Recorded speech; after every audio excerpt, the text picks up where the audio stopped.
minister here. You're an amazing church that you encourage our young people to always go to these conferences. You help with all the fundraisers. And so on behalf of Zach and the youth group, thank you so much. CIY was life-changing for so many of the young people. Those who they didn't feel they needed to make any big decisions. They just moved their spiritual journey to a higher plane. And then there were those who went who had never stepped out for Jesus before, and they made decisions to become followers. And then 5 of our young people made decisions to go into vocational ministry, children's ministry, youth ministry, worship ministry, a missionary of some kind, maybe even a preacher in that group. And that's all just due to you encouraging them by helping fund and underwriting CIY. So on behalf of myself and the leaders, thank you for all that you do. We have an amazing youth group because of it, and you can give yourself a quick hand there. And if you haven't been here for a few weeks, where have you been? Because I haven't been here either. I've been traveling, and I want to say thanks to not only a church that encourages time away, but to our eldership. Our eldership, man, we want you to take your vacation time. I believe the longevity I've had in ministry has been directly due to getting good breaks from it. I know some of you think I only work 1 day a week, all right? But, the way to ministry, a lot of guys don't make it in ministry. Less than 3 years is the average. Less than 3 years is the average. And longevity in ministry, I think, is directly connected to just being in a church that encourages that. So I went to Colorado, which I've been doing for the last 12 years. I climbed a mountain with my son, Mark. We climbed for the views. Look. It was all fogged in that day. Mark and I got up there, and I was like, are you kidding me? And we took a picture, and it was great. But that's over 14,000 feet high. It's cold. It snows on you. It sleets all in July. It's pretty wild. A few days later, I climbed Mount Columbia all by myself, and that ended up being a great moment. I was up there all by myself until some other climbers came up and joined me, and they helped me with this picture. But that's why I climb right there. I told our people this year, it was a thought, just an original thought. Your thumbprint has high points and valleys. High points and valleys. That's what makes your thumbprint. And when you're on top of a mountain, you get to see the thumbprint of God. You know, it's just everywhere. I don't see God's thumbprint in corn and beans. I'm sorry, I don't. I'm sure it's there, but I can't quite see it. But up in the mountains, it is amazing. And I can't explain how I do that. I have the ability to turn off negative voices. I'm not that athletic. I'm not in great shape. Mark shared with one of his friends, my dad climbed 2 14ers this year, and his friend was like, wow, your dad must be in great shape. And Mark said, well, he definitely has a shape. Yeah, I'd like... But somehow climbing, and there's a whole bunch of men who have been out there with me. You just got to be able to turn off the negative voices and push through. And I'm going to do one more next year for everyone the men who are interested. I'm going to do one more backpacking trip out there. And all you guys with the gym muscles, we'll see how you do when you come out there with me, all right? There it is. I threw it down with the gym muscles. Anyway, that was my whole first week out there. And then the second week, some of my friends with Harley Davidsons came out. I had my motorcycle with me also. And my wife came and some dear friends came. And we spent a week riding through the mountains, up over 12,000-foot passes. And we saw ice caves and Royal Gorge and Black Canyon, and just saw all these amazing, great things. And then at the end of the week, we went whitewater rafting, and that was just a challenge all in its own, but we just had a ball. And it was a very good, healthy week for me out in the mountains, and I just want to say thank you for that. Today, we're invited with Abraham to climb a mountain that some of you are not prepared to climb with us. It's called the Mountain of Sacrifice. Abraham's asked to sacrifice his son. This is a horrible story to share, but when you're in the life of Abraham, you can't jump over this story. It's part of it, and it's so important. Atheists love to point to this story, by the way, and try to convince you that your God is not worthy of your following. Any God who would ask the child to be sacrificed is not worthy. He's an evil God. That's what they say. They miss the whole point of what's going to happen on Mount Moriah in this moment of Abraham being asked to sacrifice Isaac is meant to point us way down the road to Jesus. They are directly connected. A story in Genesis is connected to Jesus and then connected to Revelation. It's all connected in one story. And what happens today on this mountain is also intended for you and I to get here. This is a hard climb. To give your children to God completely. By the way, God won't go through with this. God's intention was never to see Isaac die. That wasn't his intention. But there's a test in Abraham's life that he's being asked to do. This is huge. It is such an important moment in Genesis that our spiritual journey travels through this story, through the story of Jesus and all the way into eternity. And God is moving us in this direction. And it's what the Apostle Peter said when Peter said, I have to obey God before I obey men. Lord, thank you for the rain just as I'm preaching. I love that. You know what? Let's do some reading. Genesis chapter 22, let me start with verse 1. Here we go. Sometime later, God tested Abraham. He said to him, Abraham, here I am, Lord. Then God said, take your son, your only son, whom you love, Isaac, go to the region of Moriah, sacrifice him there as a burnt offering on a mountain that I will show you. All right. If you remember when the series started, Abraham has two sons, Ishmael and Isaac. Ishmael is with the slave girl Hagar. Isaac is with Sarah. He's the promised child. It's interesting in this story that God says that, no, he's your only son. God doesn't acknowledge Ishmael as part of his family. That's so curious because Muslims believe that this story is actually about Ishmael. They reject Isaac. It's the firstborn son. And if Ishmael is the firstborn son, then that's who God is going to work through. And then they rewrote this story. Muslims have rewritten this story instead of the Hebrew way of saying, no, this story is actually about Ishmael. And that's not accurate. So God says, hey, I need you to sacrifice your son. Abraham's like, okay, I'm going to do this. And he and two servants and a donkey, they take off for this area of Moriah. On verse 4, on the third day, Abraham looked up. He saw the place in the distance. He said to his servants, stay here with the donkey. The boy and I will go worship, and then we will come back to you. We will come back. We will come back. What does that mean? He knows he's going to sacrifice Isaac. We will come back. Hebrews 11 says that he believed God would resurrect him. Even if God asked for his child, Abraham was convinced God would resurrect that child and he would get it back. Some of you here have stood by graves of a child. And it's heartbreaking to even think about. I can't even imagine what you went through in that moment. And yet you're still here. You're still worshiping God. You haven't turned your back on him. Very challenging times.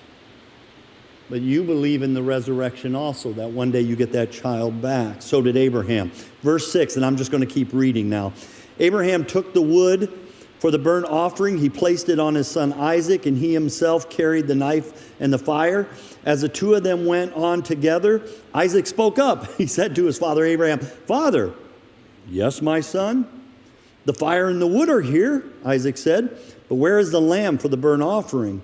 Abraham answered, God himself will provide the lamb for the burnt offering, my son. And the two of them went on together. When they had reached the place God had told him about, Abraham built an altar there. He arranged the wood on it. He bound his son Isaac. He laid him on the altar on top of the wood. Then he reached out his hand and he took the knife to slay his son. But the angel of the Lord called out to him from heaven, Abraham, Abraham, I'm here. Do not lay a hand on the boy, he said. Do not do anything to him. Now I know that you fear God because you have not withheld from me your son, your only son. Abraham looked up from that spot, and there in the thicket he saw a ram, a sheep caught by its horns. He went over, he took the ram and sacrificed it as a burnt offering instead of his son. So Abraham called that place, the Lord will provide. All right, here's your test today, if you can pay attention as I'm speaking during the rain. God didn't call off the sacrifice. He just provided a substitute for the sacrifice. There had to be an atonement for sin. Now we're way down the road with Jesus. And God still demands a sacrifice for the atonement for sin. But now it doesn't have to be you and me anymore making that payment. Jesus dies on a cross as a substitute for you and me. Just like God provided a substitute back there, he provides a substitute in Jesus. Why is this story so important? Because it reminds us that I don't have to pay for my sins. I cry out to the one who already paid that debt. I connect myself to the one who has already died for those sins. And his sacrifice becomes enough for me. This whole story points to Jesus in so many ways. Let me start with Mount Moriah. That's where this event happens. Genesis 22 happens on what's called Mount Moriah. All right? God has this near sacrifice of a son. Later on, David will make a sacrifice to God from guess where? Mount Moriah. Later on, Solomon will build a temple to God. Guess where? On Mount Moriah. For the next 1,000+ years, there will be the sacrifice of lambs once a year for the atonement of sin for people for 1,000 years. That all happens on Mount Moriah until the day Mount Moriah actually becomes Jerusalem, where Jesus was held for trial and sent to the cross.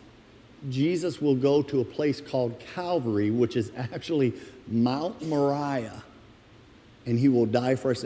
What happens in this near sacrifice of Isaac, Abraham's only son, will happen to Jesus, God's only son. The connections to the gospel through the story are screaming for your attention. Did you catch them all as I was reading? God asked Abraham to sacrifice his son, his only son, whom he loves.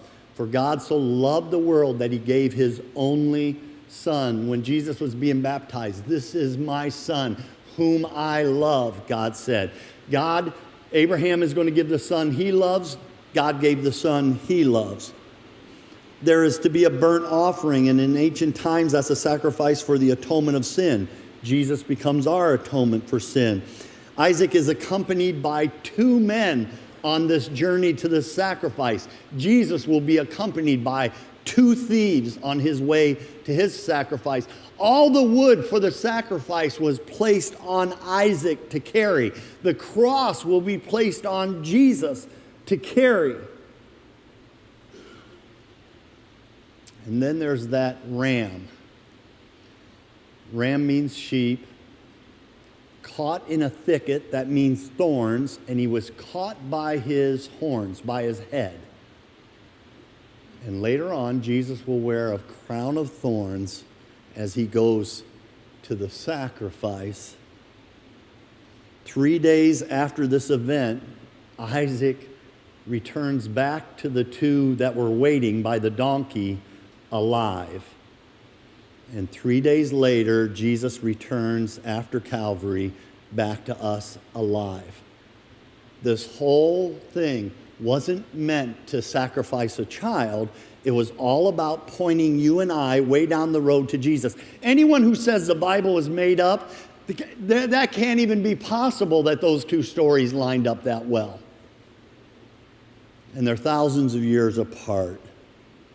This is our God. This is the God who provides for those he made in his image, who have been separated to him through sin, to atone for that sin, to bring us back in a relationship with him, so that one day he can open up heaven's doors and you can receive eternal life and eternal reward with your loved ones.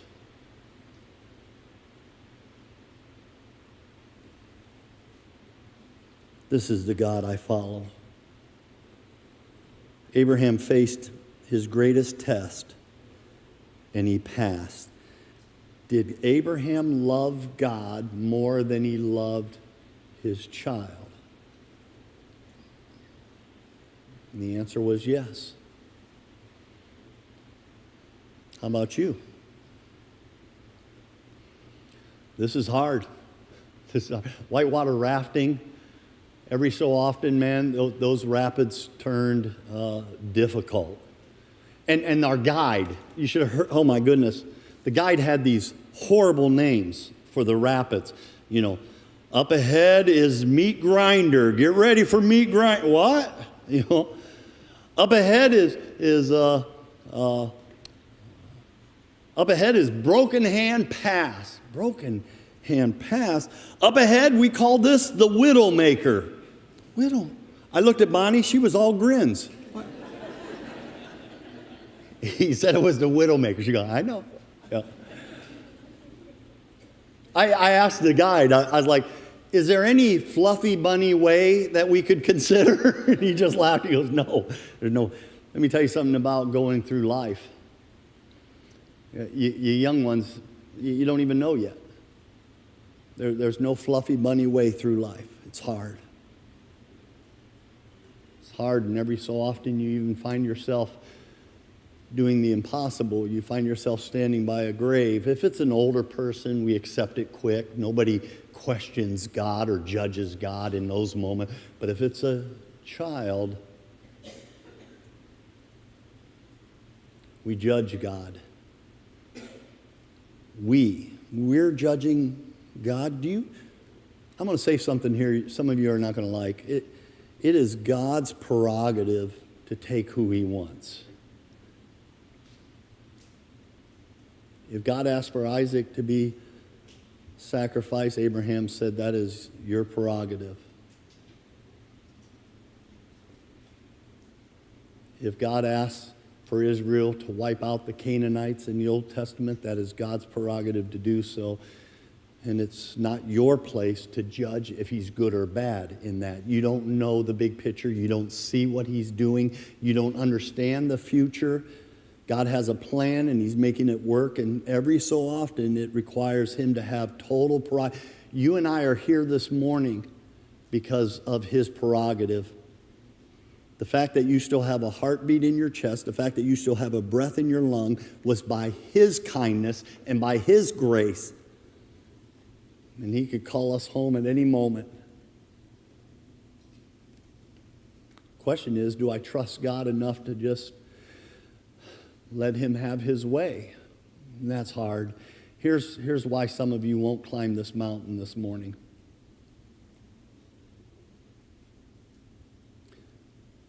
Are my kids or his kids?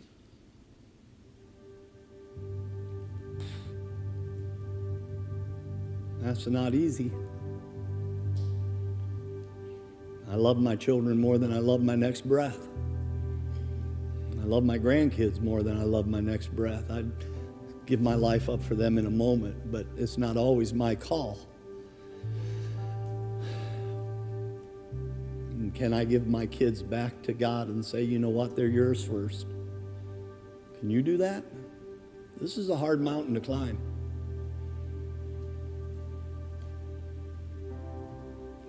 If you have a picture on your phone of your kids and you want to pull that up, I'm okay with that. I'm going to pray here in a moment, but probably most of us, our minds can see our children. Some of you are not going to make this prayer time. I know it. I'm not intending to leave you behind, but that's just something I have to do today. And I'm inviting you to go with us, make my prayer your prayer. But I'm going to let God know I trust him. And that's huge. How about you? Could you pass this test today? Abraham did, and it meant something deeply meaningful for you and I. Maybe if you and I could pass this test today, it would mean something deeply meaningful to the next generation following us. Father in heaven, gosh, I love my kids. We all do. We don't want to see a child taken out of this world. That's the last thing we want. But there are some here, they've already had that experience. They know what it's like to lose a child. And that's why our hope in the resurrection is so important, that one day we get our children back. It's huge to us. But Father, today I need to say it out loud. I trust you. I trust you with my daughters. I trust you with my sons. I trust you with my grandkids. They are yours before they are mine. Oh, Father, please hear our prayer. Protect them, watch over them, help them find their way to you. That's our desire, but we give them back. You're their maker, you're their creator. We give them back to our God first. This is a hard mountain to climb, God.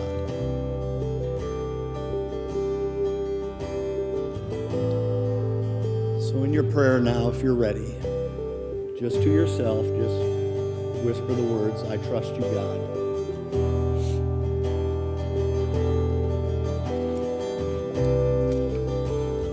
In Jesus' name.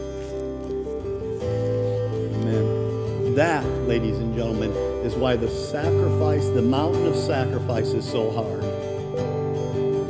Not everyone here got there today. Maybe you'll get there soon.